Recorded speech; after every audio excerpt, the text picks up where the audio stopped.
It's a fantastic day to discuss issues. That's actually what we're doing this day. But now it's another session of listening for a couple of minutes. We will involve all the audience in the Q&A session later on. So, welcome everybody to this very exciting table discussion on ocean solutions for the climate crisis. My name is Andreas. I'm the CEO of the Falling Walls Foundation. I will be the moderator of this panel. And we agreed that we would do a very short round of introductions so you can learn who is on the stage with me.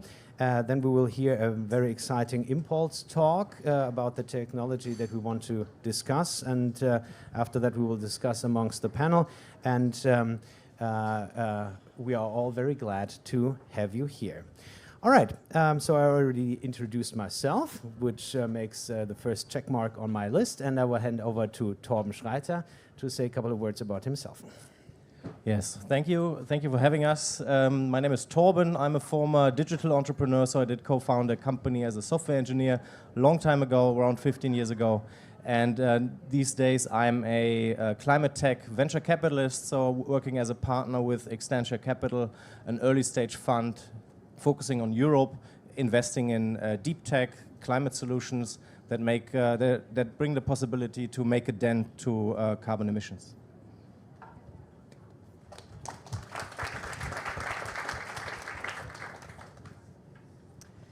Hi, I'm Peter Schlosser. I'm at Arizona State University in the US, where I'm Vice President, Vice Provost, and the Director of the Julia and Wrigley Global Futures Laboratory.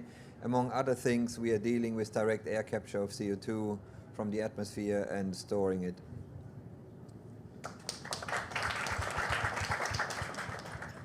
Hello, my name is Katja Matthes. I'm the Director of GEOMAR Helmholtz Center for Ocean Research, also member of the Executive Board of the German Marine Alliance, and you will hear more about my background and research in a minute.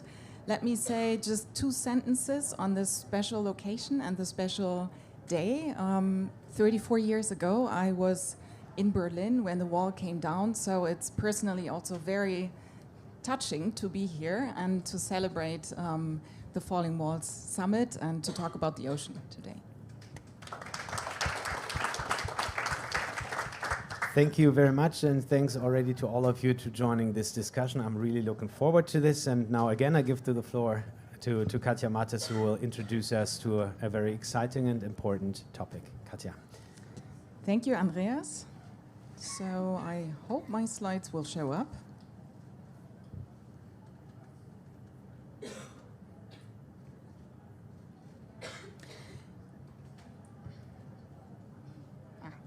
Okay. There they are. Thank you. So in the next 10 minutes or so, I would like to give you an introduction where we stand. First of all, I invite you to come to the ocean, to a journey and dive into the world, which is for us the ocean. And I will also present you a couple of opportunities, solutions to the climate crisis that come from the ocean. So to give you an idea, what is the ocean? The ocean provides the motor for climate and weather. It also provides food and resources, and it supports our health and well-being. It is a myriad of fascinating creatures. It hosts a rich biodiversity, and there are many more species to be discovered. So it's very exciting. Every time we go out, we discover something new in the ocean.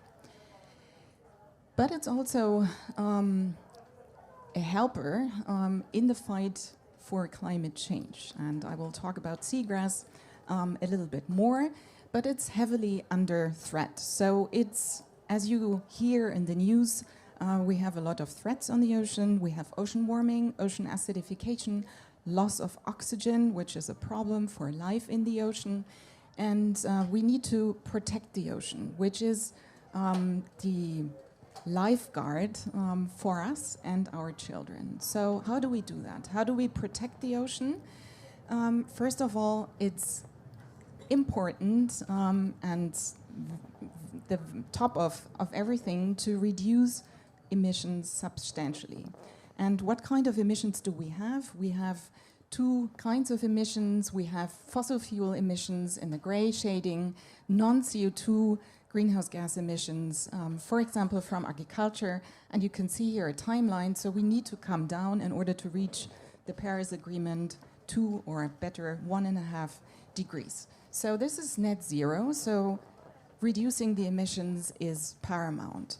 But there are some rest emissions that are hard to avoid that we have to take into account. And these come, for example, from agriculture, as I said, but also from carbon dioxide emissions from industry and transportation. Industry, for example, chemical industry, cement industry, we will not avoid these emissions, but we have to reduce them and remove the CO2 in order to be at net zero.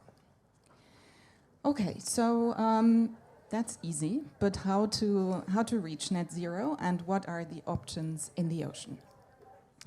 In order to look at the different carbon dioxide removal strategy that are ocean-based, we have a big project, the German Marine Alliance, which is a cooperation between the federal states, the Ministry of Research and Education, the BMBF, and the 5 northern German federal states, which finance together different research missions, and I will present you results from the GEOMAR mission, which is looking at carbon, marine carbon sinks.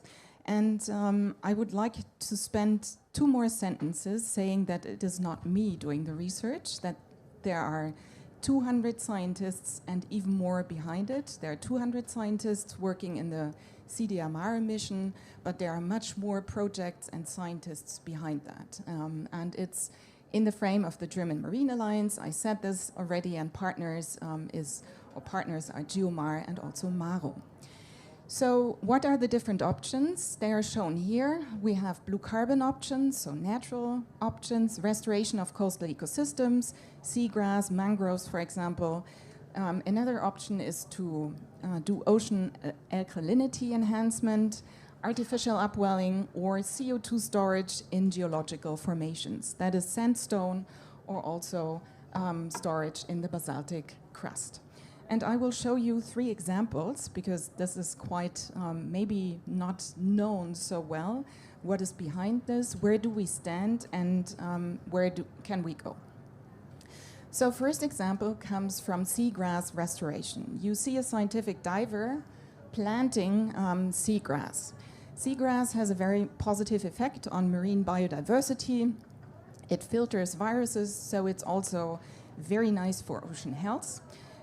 We have about 285 square kilometers seagrass meadows in the Baltic Sea, in the German part of the Baltic Sea. And there is another option of 57 square kilometers that could be restored. So what does it mean? 1 square meter of seagrass can store up to 52 grams of carbon per year. If you compare this with 1 square meter of forest, it's 30 to 40 times more that seagrass can sequester or store than forest. So it's like reforestation underwater. But of course, it's threatened by extreme weather and heat waves. Seagrass is very sensitive to high temperatures, so if you reach 28 degrees, and we had 29 degrees in the Mediterranean Sea, this summer seagrass will die. But it's a natural solution, and it's very well accepted also by society, which is an important point. So we have different estimates on scalability, duration of storage, costs, technical state of development. I won't go into all of these, but there is an extensive expansion of coastal vegetated ecosystems theoretically possible. So coastal ecosystems, salt marshes, seagrass beds, mangroves, kelp forests can be restored around the globe. So that's a large potential. And a massive expansion is possible, but not yet tested, and the cost estimate is very different. What you do. Do you plant seagrass, or do you really involve the entire restoration of the coastal ecosystem, which is much more expensive? The second example is ocean alkalinity enhancement. What does this mean? We add additional minerals like silicate and lime to the ocean. And this is a natural process that we accelerate. It's weathering. If a river brings sediments into the sea, that's basically the natural process, and we can accelerate this. More alkaline water takes up additional CO2. So we counteract ocean acidification if we add lime and silicate. And in order to sequester 1 ton of CO2, we need 1 ton of rocks. So that's quite something that we need to put into the ocean. There is a lot of research on effectiveness and effects in the ecosystem. We don't want to have the next problem in the ocean, so to really look at options, but also risks is very important. Right now we have experiments in closed structures in these mesocosms that have been developed at GEOMAR. And we need experiments in the open ocean, but they are currently prohibited because of the law that does not allow us to do so.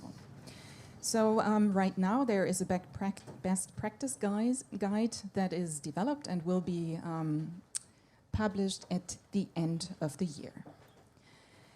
Again, same figure. What can we do? Carbon dioxide extraction with ocean alkalinity enhancement is possible theoretically on an industrial scale.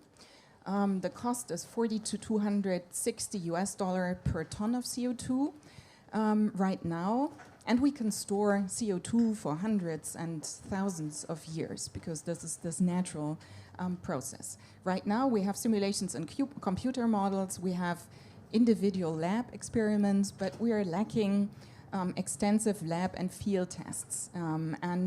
This is important to know the risks and also the side effects, of course. And this is due to some legal framework that we are lacking. And I come back to this. So the third and last example comes from carbon storage below the seafloor in the German North Sea. And this picture might be a bit small for you to see in the back. I was not sure how big the screen is, but this figure shows the German exclusive economic zone in the North Sea with potential storage sites. These pink blobs here are potential storage sites for CO2. You can see the German coast here, the Wadden Sea, and the island of Sylt is here. If you cannot see it, you have to believe me that this is the German economic zone. So you can see that there is quite some capacity, and the estimate is 1 to 6 billion tons of CO2 that we could store in sandform formations under the North Sea. The majority, and this means that the majority of the Germany's annual CO2 capture, which is 17 to 69 million tons, can be stored within the EEZ. It's moderate environmental risks. Our neighbors are doing this since 25 years. For example, Norway, Denmark has started it. But again, we have a lack of a legal framework, and so future steps would include a legal framework and site exploration. The costs are between 80 to 200 euro per ton of CO2.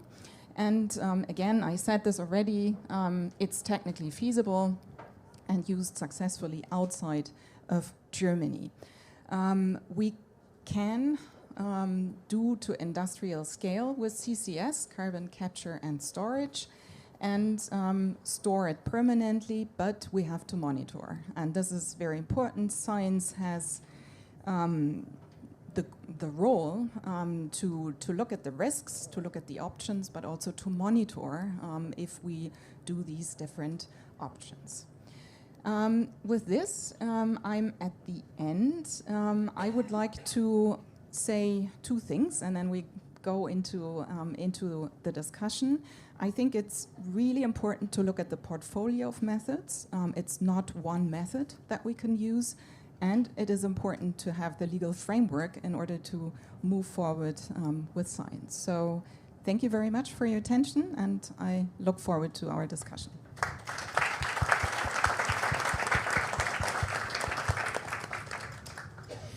Thank you, Katja, Matthes, for this very good introduction to the possibilities. And I think it's a good thing that the call for action is so understood at the moment that you did not have to emphasize it that much. Obviously, there's an urgent need to reduce carbon emissions at a first step, and then have accompanying technologies to take care of the really not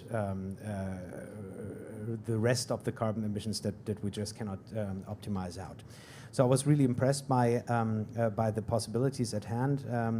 What I would love to discuss with you is along these lines of what you mentioned on this seagrass forestation slide.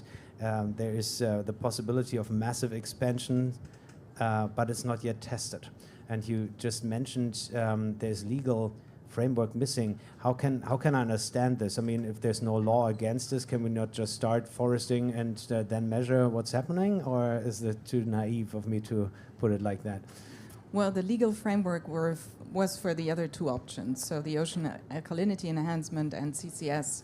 We can plant seagrass. It's just very expensive and very time-consuming. If you have scientific divers that plant individual plants, it takes a long time. So we have to scale this up a little bit.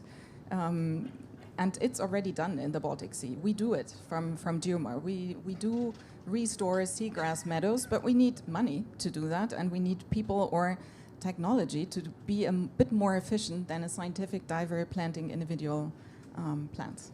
All right. So you already gave the ball to the one with the money. Torben Schreiter, you're a very successful deep tech investor and focused on climate technology like here. What are your thoughts when you look at the possibilities that Katja Matthes is explaining? Yes, so I mean, we as a deep tech investor, we're actually looking at really a large variety of solutions, both in abatement and in removal of carbon.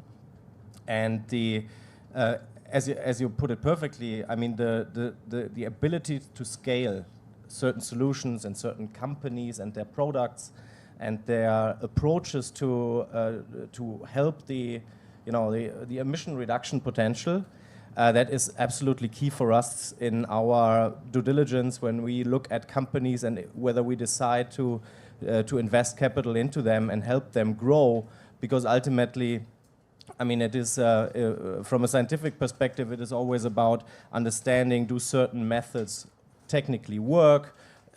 Are they compatible with a certain framework? Are there any adverse effects on other factors such as biodiversity or others? But generally, as an investor, we try to find, let's say, a risk-adjusted approach towards helping these organizations deliver the impact that every one of us would hope them to be delivering one day. So you cannot expect from a company to deliver megatons or gigatons of impact if you don't set the conditions right for them to actually thrive in an economic environment. So we believe that as a venture capitalist, in the end, we only invest in topics that can that bring a large economic and ecological value both at the same time. So it's a question of market design. I could put it like that. Yeah? Peter, I mean, obviously the whole panel is very experienced on international issues, but from your, let's say, more outside perspective, can you share some experiences? How are other regions, other countries, other nations tackling this issue? What are your suggestions to making these technologies possible? I mean, in essence, the issues are the same across the globe, and just to start with, what the underlying issues are, in my view, is that just today we heard that the global temperature will, in all likelihood, set a new record, not just by a few hundredths of a degree, but possibly by a few tenths. So the pressure is increasing, the urgency is increasing, and we have to really, at some point, grasp with the magnitude of the problem. I think we often are still too far captured in our scientific world and do what you just said, which we have to do, which is making sure that the methods that we are promoting for implementation are solid and don't have more side effects than they have benefits. At the same time, I'm looking at this situation not just as something that has to be done, but also as an opportunity economically. If we are looking, for example, at the negative emission industry that has to develop alone, this is a $1 trillion industry. If you simply take what is actually a price of carbon per ton, let's just take $100 per ton, which we are not there yet, but we believe we will get there. And then you take 10 gigatons, which is in the ballpark of what we have to extract by 2050. That is a $1 trillion industry.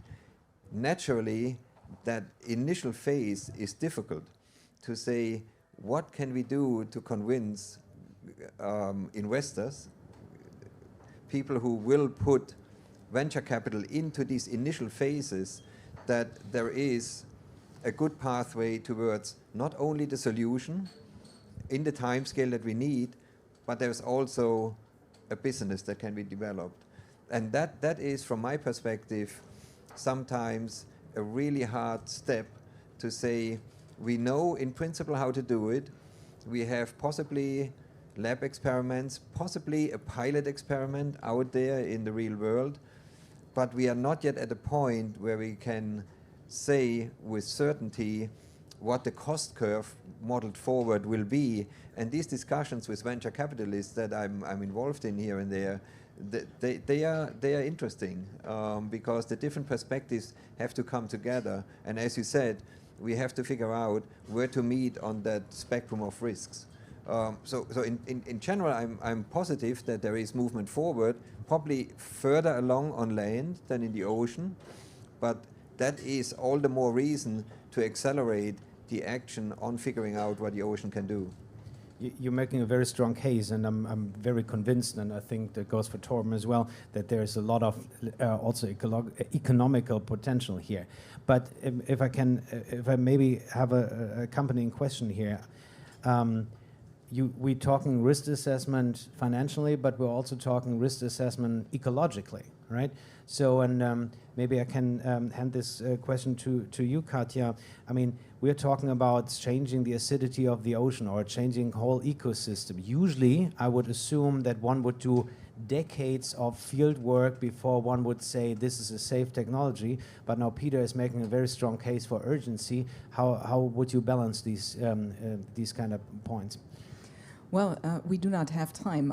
I showed it in 2045, and we have lab experiments, so we need to scale it up immediately. We do not have pilot studies in the open ocean in order to see what the effects are and to scale this up. And this is the legal framework that does not allow us to do so. So we need the next step. We need the pilot phase in the open ocean in order to say, is it something that we can do to the ocean or not? It's a bit different with CCS.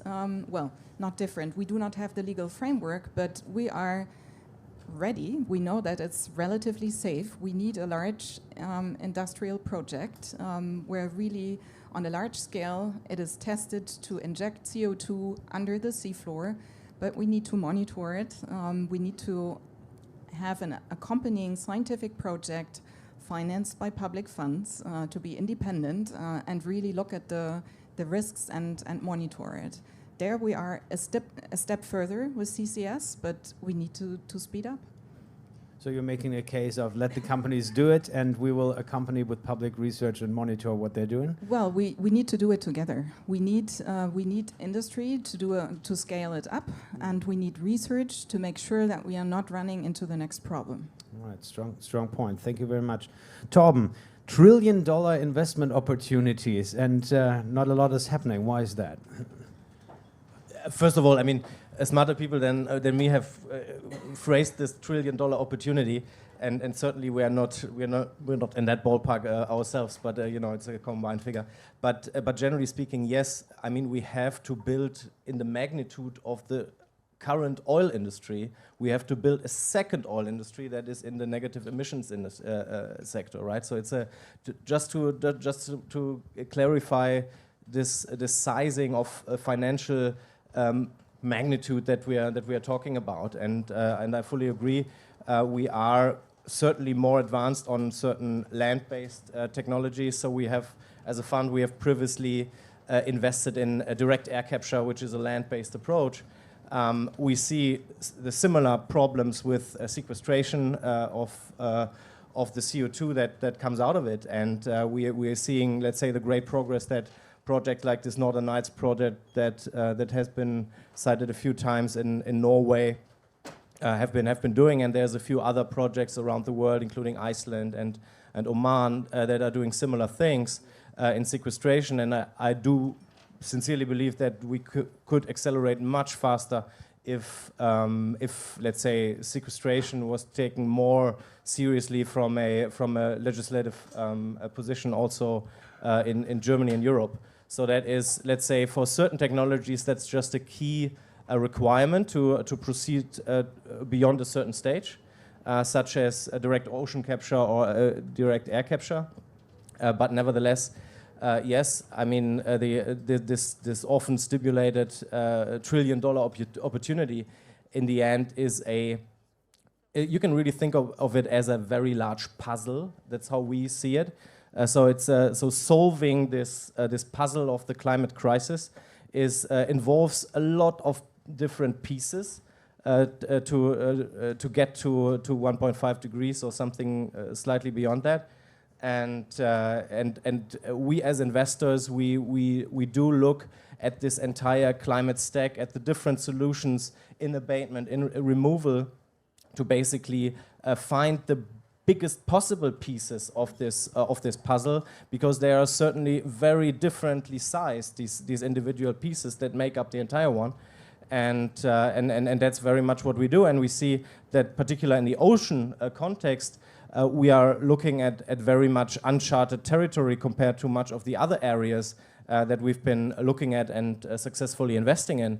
So there's a lot of work to be done on the scientific and R&D side to allow for ESG-safe investments, if you want so. Okay, so if I understand this correctly, we have a great urgency. We have technology or ideas for technologies at hand that don't require complex fusion reactors, but can be quickly implemented in the ocean, can quickly scale.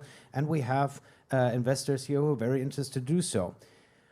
What's stopping us? Peter, from your perspective, what's the biggest boulders in our way? And let's not make it too complicated. What is the call to policymakers, to the audience who is willing to write a letter to their local congressman to pick it up tomorrow? What do these people have to call for? Well, I think we have to take the first steps to get into a comfort zone for those who have to make the big investments. And that, in essence, can be helped by investments that come from the political side. For example, in the US, the infrastructure bill has actually provided a few billion for so-called carbon hubs. They come at different stages. We got one of those. The bigger one went to carbon engineering, and as a consequence, Occidental Petroleum, bought carbon engineering for 1.1 billion. So I think the first dominoes have fallen. The question is, how fast can that be picked up and can then be pushed not just on the terrestrial side, but also on the ocean side. So in my view, there is some momentum. We just have to make sure now that we are not sitting on our laurels with these first steps, but that we take them as a beginning of a steep exponential curve that we have to go on to be sure that by 2050 or so, we can extract 10 to 20 gigatons per year of carbon and put it away safely, because that is really what we need to do. And just to do away with the myth of 1.5. We really should stop talking about 1.5, because we blasted through that in no time. We are presently people have to keep that on their mind. Right now we are on a trajectory that's somewhere between 2.3 and 2.5 degrees. So we have not yet started to bend that curve. The emissions have not yet gone down, and we have not yet scaled the negative emissions to the extent that we should. So we are deep in negative time. So the urgency should not be underestimated. And in principle, we know what to do. It's really a question of societal will that includes not just science, but more importantly, the political will. And then it comes, the implementation has to be done by the private sector. There's absolutely no way around that. We in academia can be the idea space. We need to be enabled by the political space, but the implementation has to be the private sector. And that includes the financing through venture capital and later on through other forms of capital. Well, as we learned, or as you both put it, we need something like a second oil industry in this in magnitude and impact, and calling for more public funding for research always is nice, yes, but I have the feeling that we're sidestepping the very core question here. What do we need to do? I mean, is it just a question of, do I get some marine authority to allow me to throw a couple of rocks into the ocean? What is stopping us? Can we revisit this? Katja, from your side, you called for better regulations. Can you dive in a little bit? What is the political wish that we articulate here? Well, we need the legal framework. So we need the High Seas Dumping Act to be changed in order to put rocks into the ocean, which is not allowed yet. And we need to allow carbon capture and storage, which is the Carbon Dioxide Act. And we wanted to have a panelist from the political arena here, but they are discussing in the Bundestag right now the Climate Protection Act, which is very important. So I do think that we need this political framework. And I just attended briefly the roundtable on climate action before, and Johan Rockström brought a very nice picture.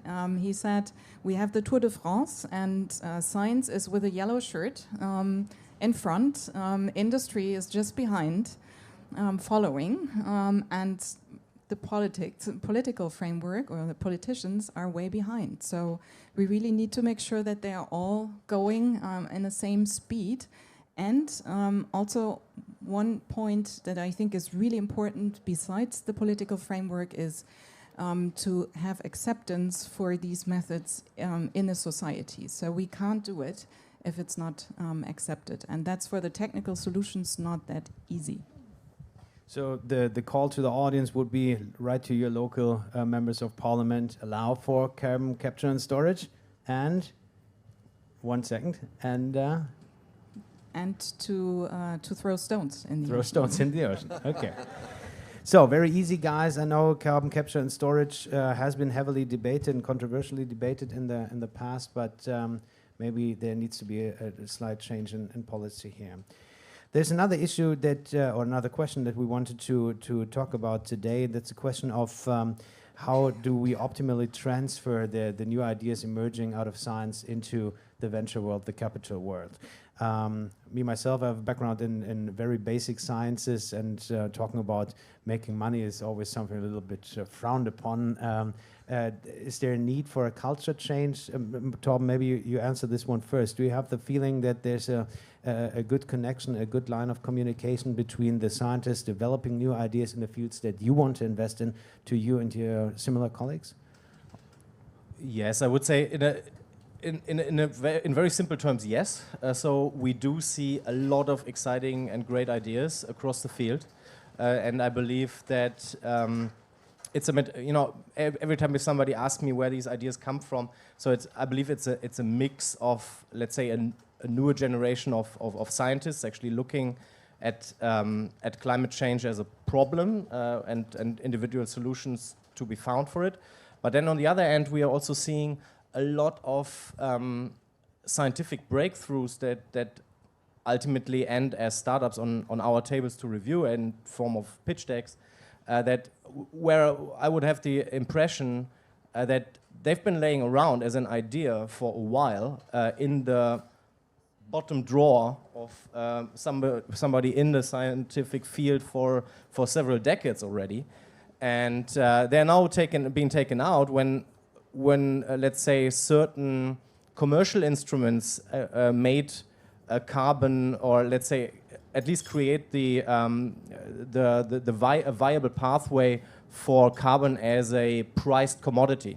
So there are voluntary carbon markets these days and the cap and trade markets these days that literally put a price on a ton of carbon. And this in turn creates really a market opportunity for some of these ideas that from a R&D, from an engineering perspective, have been sitting in this bottom drawer for a long time and are now being taken out because nobody really cared about any market potential for them 20 years ago. And today it's a completely different perspective for these researchers who have been sitting on these great ideas for a while. And that is really what we're seeing as these startups that we're looking at. So it's from a, let's say, question, are you on a more pessimistic or optimistic side in terms of early stage companies and ideas as spin-outs of, let's say, mostly technical universities actually, where these deep tech ideas come from? I'm deeply optimistic, but we have been talking about the timescale for a while, or several times already today, and obviously there's nothing to ignore. And if I may just spare one more minute on that, it's the way we look at it, there's this immediate wave of market-ready scaling technologies that everybody knows, the solar panels, the wind turbines of the world, the batteries that need scaling. These things that everybody knows how they work, and where we just need more factories to build that, and let's say a little bit of supportive legislation to even further deploy them, and that is what we need to do over the next decades. But then at some point we will hit a ceiling with these technologies, which is about half of the emissions that we need to abate or remove with only these solutions, and then there will be a second wave of technologies tackling that other half of that. And that is exactly what we're looking at today, and that includes direct air capture, that includes most of the nature-based solutions that were presented earlier today, and that would also include most of the abatement technologies that we're looking at. And for that, I'm only able to speak about these, let's say, this cohort of technologies, and there I'm pretty optimistic, yes. Okay, so a question arose in my mind now. So we have a great call for urgency here. We have people who are willing to look into start-up ideas, but not so much is happening. Katja, you're running one of the most important marine research institutions of this country. Do you have the feeling that there's enough let's say, spirit within your younger crowd, within the younger scientists, to take these ideas and go out to the market, partner up with people like Torben, and actually bring this in a more speedy way on the streets, or better to say, into the water? Well, difficult question. We need entrepreneurship, and we're trying hard, but I think there is still some room left for more of the younger generation to be really, to challenge themselves and say, okay, if I work in science, I cannot stay in academia. What else can I do? I think there is a lot of motivated crowd, but the options outside academia could be promoted a bit more, and this is what we would need. And I would like to add one point, that Torben said, he's optimistic. I think we have to see it not as a crisis, but as a chance. So think positive, and I think there is a lot of things we can do, and the younger generation can do. But I do think, in particular in Germany, we have still some room left for more people being, going into startups and being a bit more risky. All right, wonderful. Peter, from your perspective, I get more and more optimistic here because I have the feeling we're not talking climate versus industry anymore. We're talking climate together with industry. Is that a correct sentiment? And what are your thoughts on how do we bridge the gaps? How do we break the walls? How do we bring these people together to answer to your call of urgency? Just a few points that relate to that. Clearly, we have the methods. We have the start of demonstration projects in some areas. What we really need is more investment to get through the demonstration projects, and some of them cannot come from venture capital because they are still shying some of the risk. So that's where it's important to have political decisions to invest in that. Now, the second point, what is political decisions? After all, we all elect our politicians. So we cannot, as citizens, we cannot take the responsibility completely off our hands because we have choices. We know who will decide in which way. So that's something, right, that we cannot completely forget. The third point I wanted to make with respect to your point about younger people, I believe that academia is way too traditional. We hold the young people back. And instead of offering them the platform to move into an area that I think they have the desire to move into, we sometimes just handcuff them by requirements to go through a specific discipline before they are allowed and get a degree before they're allowed to think broadly and in an applied sense. Final point on the utilization, because we are typically now talking about CCUS, carbon capture, use and sequestration. There is potential, but we cannot blind ourselves by thinking that we can use a large fraction of what we have to capture. My best estimate is somewhere between 10 and 40% of what we can capture can be used economically. The higher end, if we manage to do synthetic fuels. The lower end, if we can do that. So the rest, we simply have to accept that we litter the atmosphere with a pollutant and we have to clean it up. It's almost like a waste problem solution, and we have done that in other areas. So we just should get on with it, accept it and say, let's take a combination of what is economically feasible as a use case to what simply has to be cleaned up to keep that planet livable. So I think we have to get a little bit more pragmatic on that. I wanted to give the question to you anyway. Okay. I would like to add one point, since you were asking what is my impression from a large research institute perspective. I think it's, in terms of political frameworks, it's also very important that scientists inform politicians, and we do that. So there is the carbon management strategy of Germany that is just being developed, and scientists from GEOMAR, from other research institutions are included. And I think this is really important. So we're not saying you have to do that, but we really work together, and that is important. Thank you for that aspect. But I was going to ask you what your thoughts are about Peter's second point. You are also a very prominent member of the German academia, and is it really true that we're handcuffing the younger scientists? Is the system itself standing in its way? I think so. It's academia, in particular in Germany. We have to do something. There are only very few positions in academia, so we have to broaden the field, and it's not everything. There are so many PhD students and postdocs, and they have to go somewhere. And I think there is a whole market to go outside academia, and we have to promote this. And we're not doing this in Germany enough. So, Torben, what are your ideas? Can you help here with this culture change? Can you take the handcuffs away? I mean, you are very busy checking risk portfolios and making big bucks, but a couple of days a month together with Katja, talking to the people about the opportunities and Peter's $1 trillion market. How about that?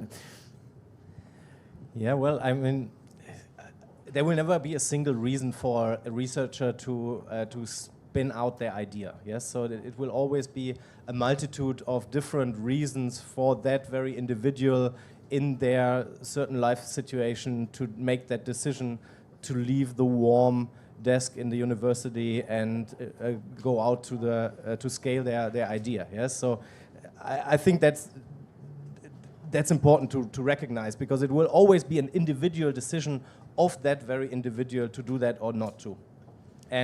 But I do believe that what we're seeing, particularly from the technical universities in Germany, but all over Europe, is that that the incentives increase. Yes, we can always argue, are they increasing at the pace that we would like to see, or could it be faster? It could be faster.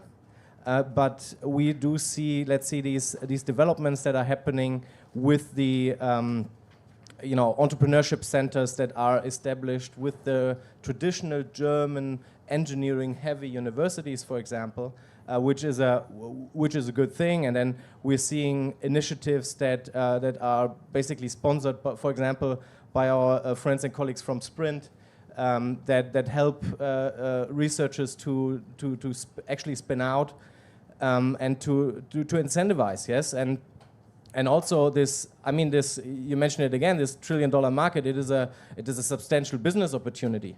So typically, those types of entrepreneurs that we see spinning out climate solutions, they always are motivated by both, by the ecological impact their solution can generate, but also by the economic impact they can generate for themselves. So and I believe that is the reason why this market will work, because you are operating as an entrepreneur and as a venture capitalist. You are operating within the commercial boundaries, and for the first time, we are seeing the first steps to reduce these externalized effects of the past in terms of how we basically or brought ourselves into this mess, and it is now the business of an opportunity of a generation to clean that mess up, and that will not be done for free. But the people who are contributing to this greatly will be greatly awarded as well. So I believe that's part of the reason why. The motivation is increasing when people realize these opportunities, that it's not just a crazy idea that's sitting in a drawer, but that it can actually be taken to a return for that individual. Thank you very much. I'm counting this as your final statement since we have 90 seconds on the clock. So, Peter, Katja, a couple of sentences. What are your visions for the future? What walls are falling? What will the world look like in 25 years? Well, we are seeing a problem that we never have seen before, so we have to tackle it with different methods. In my view, coming back to the overall structure and starting with academia has to change fast. We have to enable young people to do. It's their. We handed that problem to them, so we have to give them much more agency in it. We have to support them, and we have to embrace the fact that academia has to work much more closely with the private sector than we have done in the past, and that at a pace that we never have done before. More speed. Katja, final words. So I hope that in 2050 we are at net zero and that we have used the portfolio of methods, that we were successful in reducing significantly emissions, and that we have a portfolio of methods to account for the negative emissions. Fantastic. So, 20 seconds on the clock. Final word apparently is with me. I thank you all. Katja, Peter, Torben, fantastic panel. You were a great crowd. Thank you for being here, to listening. So, and I took away from here, it's this time not the walls that are falling, but the handcuffs that are taken off of the younger people via the academic system and of all the research institutions via more liberal regulations. There was this fantastic panel, Ocean Solutions for the Climate Crisis. I'd like to thank the Deutsche Allianz für Meeresforschung, GEOMAR and Marum, as well as Extantia Capital for supporting this panel. And I think it's time for lunch now. Thank you very much. Thank you.